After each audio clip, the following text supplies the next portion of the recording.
Ladies and gentlemen, welcome back to the channel, and today we're talking about more WWE content, and we're talking about Backlash, which is the premium live event, which is just around the corner, and my predictions for the matches on the card. There's only 5 on the card, 4 of them being championship matches, which is very unlikely for one of the B tier kind of premium live events that we do have throughout the year. But before I get into the predictions, make sure you hit that like button, subscribe if you're new, and check this out. For a relaxing sponsored daydream. Are you tired of having no coins and coming up against teams that are absolutely cracked and better than yours? We'll go over to U7Buy, whose coins are cheap, fast and reliable. You can use the link in the description and make sure you use the code DEVS for a 6% off. First matchup, we have got the Kabuki Warriors versus Jade Cargill and Bianca Belair. I think this is quite straightforward for me. I think it's going to be a quite straightforward match. It seems like the WWE aren't ready to pull the trigger on Jade Cargill yet, and they're just kind of like building her up, making sure she's in kind of safe hands, working with Bianca Belair. She's not ready to go by herself down her own route.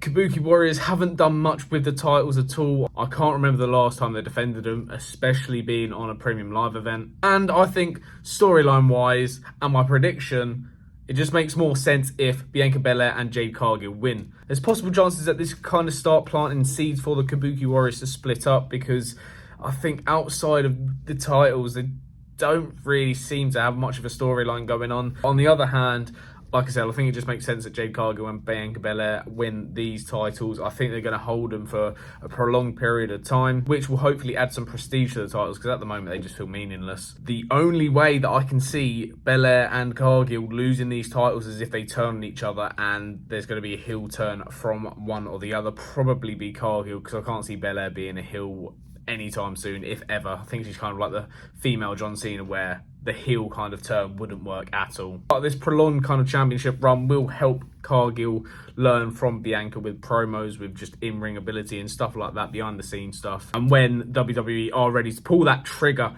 on Cargill, then they will, and that's when they will lose the championships, and then there'll be a rivalry between Belair and Cargill, and that'll be a great way to integrate Cargill into a solo run. Next up, we have the only non-championship match on the card for Backlash. Randy Orton and Kevin Owens going up against Bloodline 2.0, I guess we're calling this, Solo Sikoa and the MFT Tama Tonga. I think it's had although it's been quite a short build, I think it kind of like the justification for it is all there. It's been quite a nice little build. We've still got SmackDown to go yet as well. It's a good chance for the WWE to showcase Tama Tonga to the universe. I feel like the average WWE fan, myself included, they don't watch other promotions, so you won't know anything that Tama Tonga can do apart from what we've seen in the past few weeks. And I think this is a good way to kind of develop the new Bloodline 2.0 storyline, which kind of leads me to my prediction. I don't see any reason for Orton and Owens to be winning this match unless it's through a disqualification, but where they don't actually pin or submit anyone, but someone gets involved. And there's been rumours that it could be Jacob Fatu, not sure the way you pronounce his name, but you kind of get the gist of that, and you know who I'm talking about. There's been rumours that he has signed for the WWE, and he could be appearing at some point soon, and this could be a good way to integrate him into the Bloodline storyline, which is probably going to be inevitable anyway. I can't see any world where Bloodline 2.0 are not the ones standing tall at the end of this match. I think if that is the case and Owens and Orton win clean, I think it just kind of just wipes out the whole threat of this newly reformed bloodline. So yeah, I think Solo Sikoa and Tama Tonga are going to win this match. Next up, we have got Bayley versus Tiffany Stratton versus Naomi in the Women's World Championship match. Or is it the WWE Women's Championship? I'm not actually sure which one's which, I can't lie. But let's just call a spade a spade. Let's call a potato and a carrot a carrot. Tiffany Stratton in WWE's books is the next big thing in the women's division. And I mean, at some point she will probably have a world championship on her shoulder and around her waist. But I don't think now's the right time. I think it's too early in her run, albeit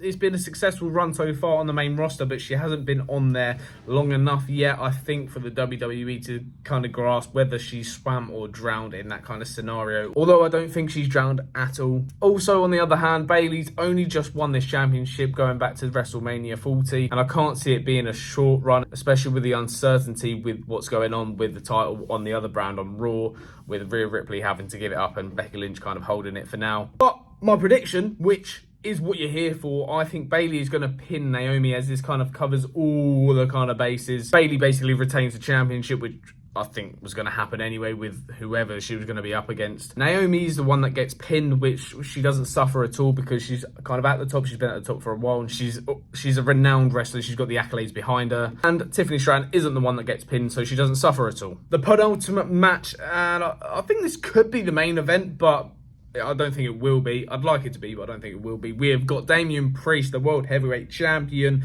versus Jey Uso. I think this is the match with the most blurred lines. I think this is the hardest one to predict. It could kind of go either way, really. Either person can win this with there being justification and no one being upset with the actual outcome. On one hand, you've got Damian Priest, who just won the title at WrestleMania 40 with a Money in the Bank cash-in, where he's been holding that briefcase for what seems like forever, with many failed attempts. WWE have built him up to be this dominant faction leader, quote-unquote leader, because we don't actually know who the leader is of the faction. He can do it all himself. He doesn't need the members of his faction to help him. On the other hand, you've got Raw's biggest babyface in Jey Uso, who's been on a massive run lately. He's also been the #1 pick on night 2 of the draft. The crowd love and always get behind every time he comes out. He's just got like a chokehold on the whole crowd whenever he comes out. And he's also just got rid of the one variable that prevents him from winning championships, which is his brother Jimmy Uso. Wasn't a great match at WrestleMania, but we're not here to talk about that. So I think both parties have very good justification for winning, and I don't think there's really a right or wrong answer. But I'm here to predict. I'm not here to say both could win, because that's the point of any wrestling event, really. Either could win, well, apart from another match, but I'll talk about that in a minute. The way I see this going, I think the seeds have maybe slightly been planted, which will determine the way the match goes. I think the rest of the Judgment Day members, Dominic, JD McDonough, and Finn Balor, I think they will all come out. If not, I think it will just be JD and Dom. Them coming out is much to Damian Priest's discretion. Going to try and help, but this ends up pretty much costing Damian Priest a match, and Jey Uso kind of takes advantage of it and becomes the World Heavyweight Championship. That is my prediction, and this is going down the road of being the kind of initial steps of the breakup of the Judgment Day, all because Rhea Ripley is not there to keep it all together, and it brick by brick it begins to fall down. But long story short, I think Jey could be walking out with this World Championship belt around his waist. And the final match, which I'm presuming is going to be the main event of Backlash, which isn't a problem at all because it's Cody Rhodes versus AJ Styles. It's going to be an incredible match. We haven't seen this before on any showcased promotion as far as I'm aware. Quite like the Damian Priest and Jey Uso one to be the main event, but I don't have an issue with this because it's Cody Rhodes. It's going to be a good match. Cody Rhodes has just won the WWE Championship. You want the WWE Championship to be the main event because that is the top prize. But the only issue is I think this is the easiest match to call by far out of all of them on the card. In no world do I see AJ Styles walking out with this championship belt. Cody Rhodes' story was far too long and far too in-depth for this reign to last less than a month. And there hasn't really been any storyline to this match up anyway, so for him to lose it against, well, in his first match, defending it essentially at a premium live event to someone who there hasn't been any storyline with, even if this was the first step in a storyline with AJ Styles, then it make more sense for him to lose it to him further down the line, maybe in 2 premium live events time, for example. But there's just no storyline behind this. There's no benefit for AJ Styles winning this. It is just purely just going to be a good showcase, a good main event, a good match in general just to watch. Cody Rhodes' story has only just begun with this title. He's still got many opponents that he could be facing, including The Rock, which has already been teased and pretty much going to happen. Whether it be for the belt or not is a different matter, but it seems like that's the route they're going down. Randy Orton, that has to happen at some point in the near future, surely. Cody Rhodes versus Randy Orton, there is so much story behind that as well. Talking about long-term storytelling under the new era of Triple H, and that is almost the pinnacle of long-term storytelling. And obviously the inevitable return of Roman Reigns, that's going to happen at some point. It has to happen, I think. essentially, Cody Rhodes is winning this. I think I honestly cannot see any other way forward with this. It wouldn't make any sense in my eyes. Let me know what you think about my predictions. Let me know who you think is going to win each match and what you think this is going to lead to in the future. Make sure to hit that like button, subscribe if you're new, and as always, hope you have a good day, a great week, and I'll catch you in a bizzle.